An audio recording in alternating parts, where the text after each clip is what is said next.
తిరిగి పడిపోయిందంటే బహుశా నెల తప్పిందేమో.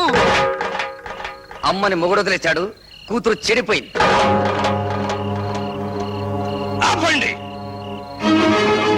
ఆ సూరిబాబు సుధమ్మని పొద్దుకూకి నాకు ఎత్తుకుపోతా ఉంటే మా ఎర్రబుజ్జి చూసింది. చెప్పవే. అవునండి, చీకటి గొంతులో ఆ బాబు ఎత్తుకుపోతుంటే నేను కళ్ళారా చూశాను. పోవే, వాళ్ళిద్దరు ఆ గదిలోకి వెళ్ళడం నా కళ్ళారా చూశాను. అబద్ధం. గుడిసెలో ఉంటున్న దాని మాట గౌరవించి నేను అబద్ధం చెప్తున్నాను అనుకుంటున్నారా? ఓహో, మేడల్లో ఉండే వాళ్ళ గుడిసేడు పుత్రుడు అనకూడదేంటి? ఏయ్! ఏం కూసావురా? ఇప్పటిదాకా మీరు కూసిన కారు కూతల కంటే తప్పుడు కూతలేం కుయ్యలేదు వాడు. రే సూరిగా, 24 గంటల లోపల డబ్బు కట్టకపోతే బుల్లబ్బాయి బలైపోతాడనుకున్నాను. ఇవాళ నువ్వు చస్తావనుకోలేదు. వాడి మీద చేయి పడితే శవాలు లేస్తాయి. చేసిన తప్పు ఒప్పుకోకపోతే మీ శవాలు కూడా మిగలవు, బూడిదే మిగులుతుంది. ఏంట్రా ఈ కూసింది? నిన్ను మర్యాదగా అందరూ డిస్పర్స్ అవ్వండి. మీరు కాల్చి చంపినా నిందపడిన నా చెల్లెల జీవితం తేలందే. ఇక్కడి నుంచి కదిలే పని. అంతే.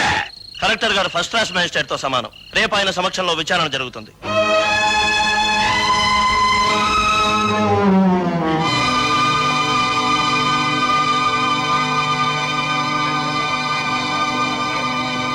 సర్పంచ్ అలా కలెక్టర్ గారికి కేసు ఎవరించు. నాకు తెలుసు. నీ పేరేమిటమ్మా? కలెక్టర్ గారు ఈ ఊరికి కొత్తగా వచ్చారు. నీ పేరు తెలీదట, చెప్పమ్మా. ఆ పిల్ల మెంటల్ కండిషన్ ఎలా ఉందో తెలుసుకోవడానికి ప్రయత్నిస్తున్నాను. మధ్యలో మీరు మాట్లాడకూడదు. నోరు మూసుకోండని కూడా చెప్పొచ్చుగా, మీరు కలెక్టర్ కదా. చెప్పమ్మా, నీ ఇష్ట ప్రకారం వెళ్ళావా? అతను బలవంతంగా తీసుకెళ్ళాడా? నాకు అతనితో పెళ్లి చేయించండి. ఇది నా ప్రశ్నకు సమాధానం కాదు. ఇంకా అర్థం కాలేదండి. నాకు ఆ కుర్రోడితో పెళ్లి చేయండి అంటే ఇష్టపడి వెళ్ళాను, అంత ఫినిష్ అని చెప్పినట్టేగా. ఇదిగో కలెక్టర్ గారు, అందరూ కలిసి నా చెల్లెలి జీవితంతో చెలగాటమాడుతున్నారు. నా చెల్లెలికి న్యాయం జరగకుండా ఈ కర్ర దాటి వెళ్తే ఇక్కడ ఊరుండదు, వల్లకాడుంటుంది. కలెక్టర్ తో ఎలా మాట్లాడాలో ముందు తెలుసుకో. క్షమించండి కలెక్టర్ గారు, అన్నని కలెక్టర్ చేయడం కోసం వాడు చదువు మానేశాడు. మాట్లాడటం చేత కాదు. నేను చెబుతున్నాను వినండి. మీరు చదువుకున్న చదువులు మీకేం నేర్పించాయో గాని మేం నేర్చుకున్న నీతులు మాకు కొన్ని నేర్పించాయి.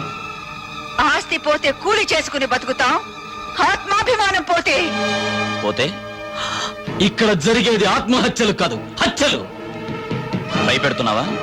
బుజ్జగించే వయసు కాదు కదా. ఆ అమ్మాయి పెళ్లి చేయమని అడుగుతోంది కదా. వాడు ఎత్తుకుపోయాడని చెప్తున్నాం కదా. సాక్ష్యం? నేను నా కళ్ళ ముందే సూరిబాబు సుధమ్మను ఎత్తుకుపోయాడు. నిన్నడగలేదు. చూసిన వాళ్ళు సాక్షి వద్దని సోహన్నాళ్ళు అడుగుతారే నేను బాబు. ఏమ్మా, నువ్వే అతనితో కలిసి రూమ్ లోకి వెళ్ళావా, లేక అతను నిన్ను ఎత్తుకుపోయాడా? మా ఇద్దరికి పెళ్లి చేయండి. ఇంతకంటే ఆ పిల్ల ఏం చెబుతుందండి? విషయం అర్థం కాలా? అయినింటి ఆడపిల్లని ఇంతకంటే ప్రశ్నించడం మంచిది కాదు. కాబట్టి ఈ ఇద్దరి పెళ్లికి ఏర్పాటు చేయమని తీర్పు చెప్తున్నాను.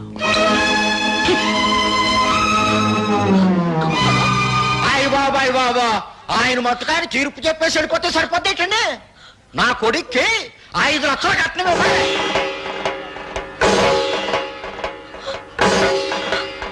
పేపర్ పాపం వాళ్ళు ఎక్కడ ఇవ్వగలరా 5 లక్షల కట్నం? అందరూ వాటాలు వేసుకుని పెళ్లి చేద్దాం. నా వాట 10,000. లెసపలికి తల్లి చెల్లి, నా వాట 5,000. నాన్న నీ వాట? పందిరేసుకోవడానికి తాటాకులు ఇస్తాను. రండి బాబు రండి, అందరూ చందాలు ఇవ్వండి. ఈ చెడిపోయిన దానికి పెళ్లి చేద్దాం. నా సంత 30 రూపాయలు.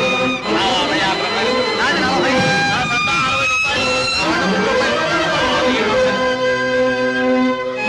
ఊళ్ళో తలెత్తుకోకుండా చేసావు కదా. వాళ్ళకి చెప్పడం ఇష్టం లేకపోతే నాకైనా చెప్పొచ్చుగా సుధా, సూరిబాబు అంటే ఇష్టమని. చేసిందంతా చేసి ఇప్పుడు ఎందుకు ఏడుస్తావు? 5 లక్షలు ఎక్కడి నుంచి తేవాలి? నిన్ను గోదావరిలో తోసి నేను దూకాలి. ఎందుకు చేసావి పని? నేను చెడిపోలేదు.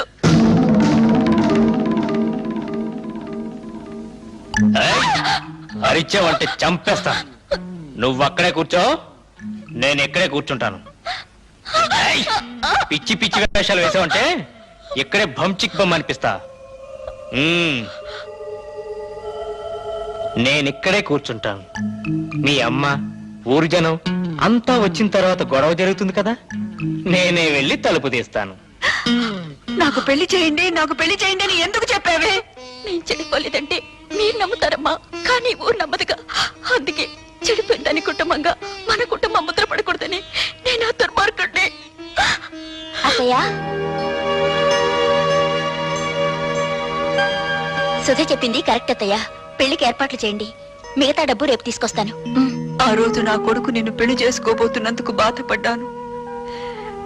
ఈ రోజు నువ్వు ఆ వెధవని పెళ్లి చేసుకున్నందుకు బాధపడుతున్నానమ్మా. పర్వాలేదు అత్తయ్య, పెళ్లికి రెడీ చేయండి. ఇంకా పెళ్ళేంటి? ఆ సూర్యగాని రచ్చబండ దగ్గరికి తీసుకొచ్చి పచ్చడి పచ్చడి చేసి ఈ నిజం చెప్పిస్తా. ఆగు బాబు, పుట్టలో పాములాగా కొంపలో నేనుండాను కదా, ఉపాయం ఏదో నా చెవిలో పారై అపాయం సంగతి నే చూసుకుంటా.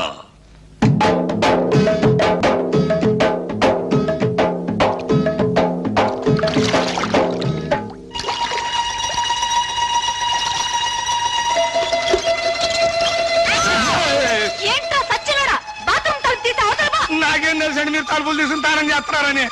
వారు పంపేసుకుని వెళ్ళిపోతా. సచ్చినోడా, తలుపు మూసి అవతల పోరా. బరువు దించు అబ్బా, పోరా. ఛీ! వంపేసుకుంటే జాగ్రత్తగా తీసుకెళ్ళండి. బాయ్. జాగ్రత్త బామర్తి, అందులో ఒక్క రేకు కూడా కింద పడ్డారు వీల్లేదు. నాకెందుకో భయంగా ఉంది బావా. ఎందుకు? నువ్వు చేసిన పనికి మీ నాన్నని భంచిక్ బం చేస్తాడేమోనని. నా జడ్జినగర్ జనైనా సరే నేను మాత్రం సాధించాల్సింది సాధించాను. బావోయ్, మనోడు వార్త గాని ఫోటో గాని పేపర్ లో పడలేదు. రేయ్, నువ్వు ముయ్యకపోతే నీ ఫోటో పేపర్ లో పడద్ది. నాన్న జోగిరీలు, ఈ దండ వేసిన ఆశ్రది ఏమిట్రా ఈ పిచ్చానందం? ఏముందండి, సూర్యోదయం అయ్యే లోపల శివాజీ గారు మనోడు తలకాయ తీసుకెళ్లేదు కదా, అందుకని. నిజమే నిజమే. నమస్తే నాన్న. పిచ్చి నాయన, నా కొడుకు మీద చేయి వేయడానికి వాడికి ఎన్ని గుండెలు? అవును, పోయేది నా తలకాయ కానీ నీ తలకాయ కాదుగా, అందుకే నా జాగ్రత్తలో నేనున్నాను. ఏం చేసావురా? 5,000 బస్తాల ధాన్యాన్ని ధాన్యాన్ని శివాజీకిచ్చి ఇచ్చి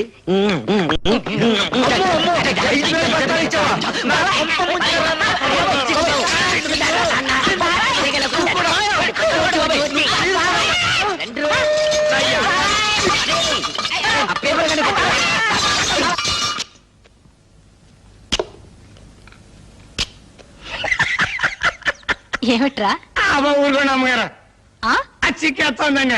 ఏమిట్రోయ్, కొత్త పెళ్లి కొడుకులా అలా కులికిపోతున్నావు? బాత్రూమ్ లో మీ పేకర్ చూశాను కదండి, దెమ్మ తిరిగిపోయిందండి బాబు. అయ్ బాబాయ్, బాత్రూమ్ లో నేను స్నానం చేసేటప్పుడు నువ్వు చూసినట్టు ఎవరితో చెప్పకే. బాలేటూరండి, నేను ఎందుకు చూస్తాను అమ్మగారు, అత్తగారు లాంటి వాళ్ళు. అదేంట్రా, అత్తగారేంటి అమ్మగారు అల్లావు? ఆ ఊరుకోండి, మీ పేకర్ చూసినట్టు ఎవరికి అమ్మాయిని పిల్ల బుద్ధి అవుదండి, అత్త అని పిల్ల బుద్ధి అవుతుంది. చాలే ఊరుకోరా. ఆ, ఇక్కడేమో ఇలా మాట్లాడతావు, అక్కడేమో వాళ్ళ తరపునే సాక్ష్యం చెప్తావు. సచ్చినోడా. నాకేం తెలుసండి, ఎర్రబుజ్జి ఇట్లా చేస్తున్నానే, పాపం గారు ఒప్పుకోబట్టి సరిపోయింది. ఇంకా నయమండు మీతో తగ్గు పెట్టుకోలేదు. కుర్రోడైనా ఆ కలెక్టర్ భలే తీర్పిచ్చాడు కదా. ఆడో కళాసు చదివినండి, నాకేం తెలుసులండి, ముందో కళాసు లాగేసండి మీరు.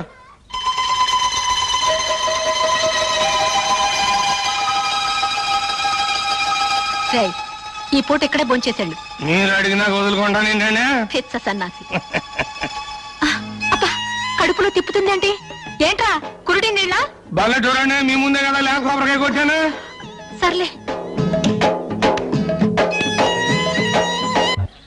వద్దంటే వెళ్ళలేదండి అమ్మగారు, చూడండి మన భాగవతం మొత్తం పబ్లిక్ తెలిసిపోయింది. చీకటి పడితే ఎక్కేది మంచుల మీదను, నిందలేసేది ఎదుటోళ్ళ కుటుంబాల మీదను. చెడింది నా చెల్లి కాదురా, నీ తల్లి చెల్లి. రా దిగు. వీడి తల్లి చెల్లి రా, నీ బతుకు బంచికి బంచేస్తారా.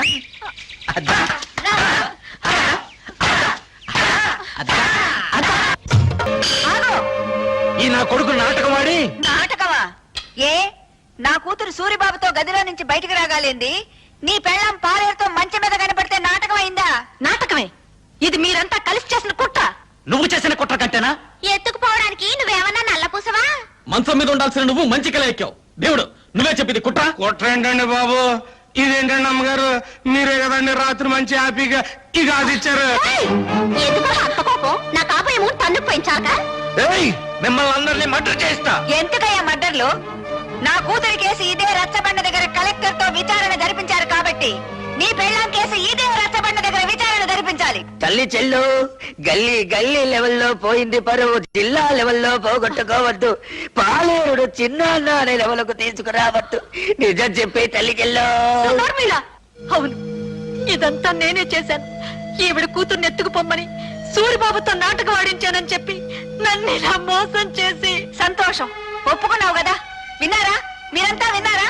నా కూతురు నిర్దోషని తన నోటితో తనే ఒప్పుకుంది. ఏమ్మా, పెళ్లికి ఎదిగిన కొడుకున్న నువ్వే అవమానాన్ని తట్టుకోలేకపోతే పెళ్లి కావాల్సిన నా కూతురు ఏమైపోవాలి? శ్రీరాముడు భార్య శీలాన్ని నిరూపించడానికి అగ్ని పరీక్ష చేయిస్తే కూతురు శీలాన్ని నిరూపించడానికి నేను ఈ ప్రయోగం చేయించాను. తప్పైతే క్షమించండి. పదమ్మా. నాకు వాడి శవం కావాలి.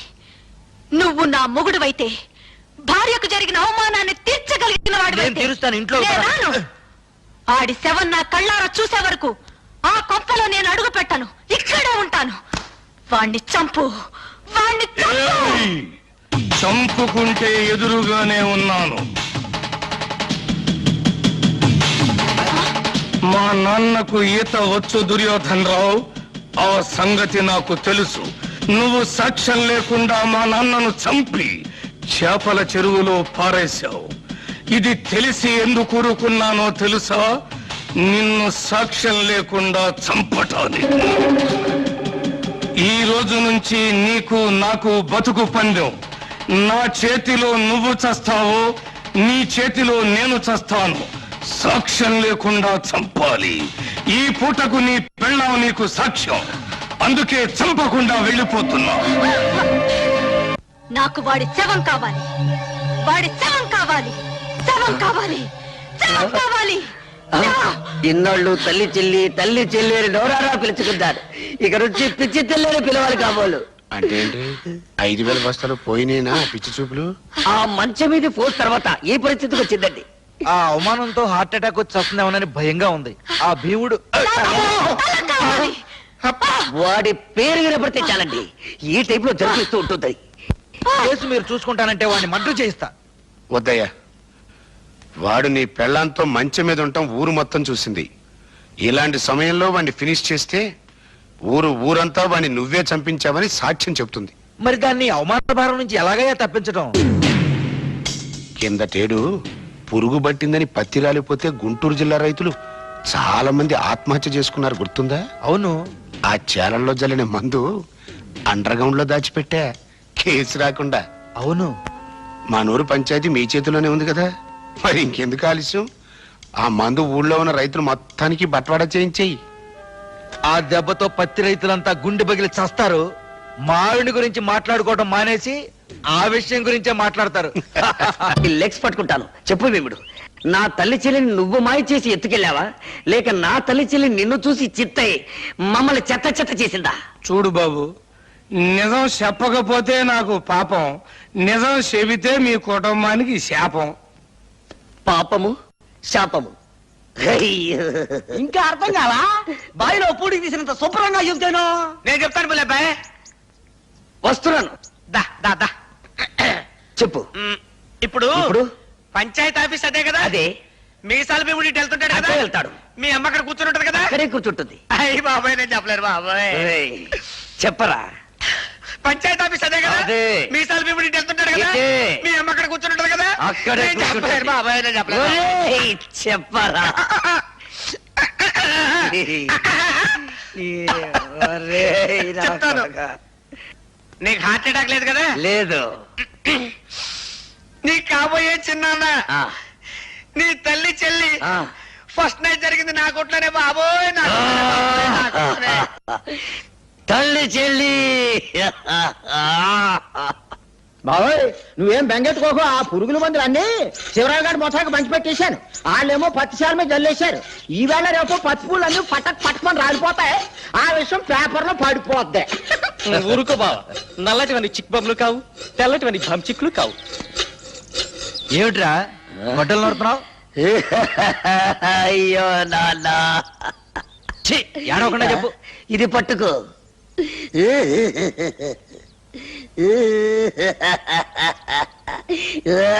అయ్యో, ఏమిట్రా ఈ పిచ్చి వేషాలు? పిచ్చి వేషాలు కాదు నాన్న. పరశురాముడు ఏం చేశాడు? తల్లిని చంపాడు. ఎందులకు? ఆవిడ శీలం మంచిది కాదని. నేను కూడా తల్లి చెల్లిని. నీకేమైనా పిచ్చెక్కిందా? అయ్యో పిచ్చి తండ్రి, ఇప్పుడే జాకెట్ల జాకి ఒక అశుభవార్త చెప్పాడు. ఏమని చెప్పాడు రా? ఆ నల్ల భీముడు నా తల్లి చెల్లిని జాకెట్ల కొట్లో పెట్టి ఈ అమ్మ కడుపు మాడ. ఈ వార్త బయట ఎవరన్నా విన్నారంటే మనందరూ ఆ పురుగుల ముందు తాగి చావాలిరా. నోరు మూసుకో. కల్తీ ముందు పత్తిపూ రాలిపోయిందిరో.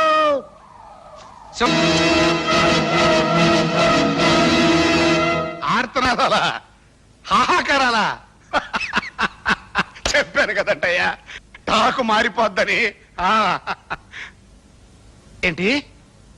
ఎవరు? ఆడతో పాటు చచ్చిపోయింది ఎవరయ్యా? నీ తమ్ముడు.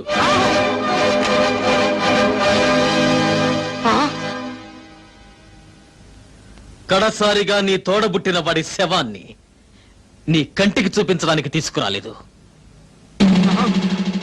హిందూ సిద్ధాంతాన్ని నమ్మిన వాళ్ళం కదా.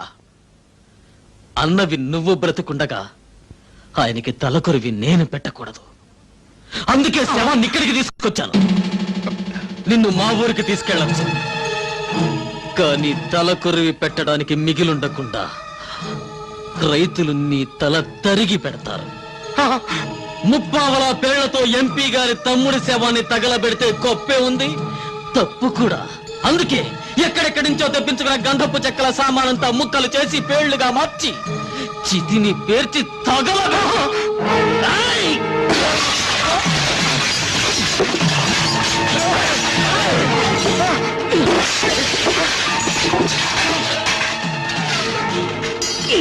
హలో, కింద నేనెత్తే పైన పెట్టేబే. పైన వీర శివాజీ దెబ్బ, కింద నల్ల భీముడి దెబ్బ. ఏది బాగుంటుందో నువ్వే తేల్చుకోరా నీ అబ్బా.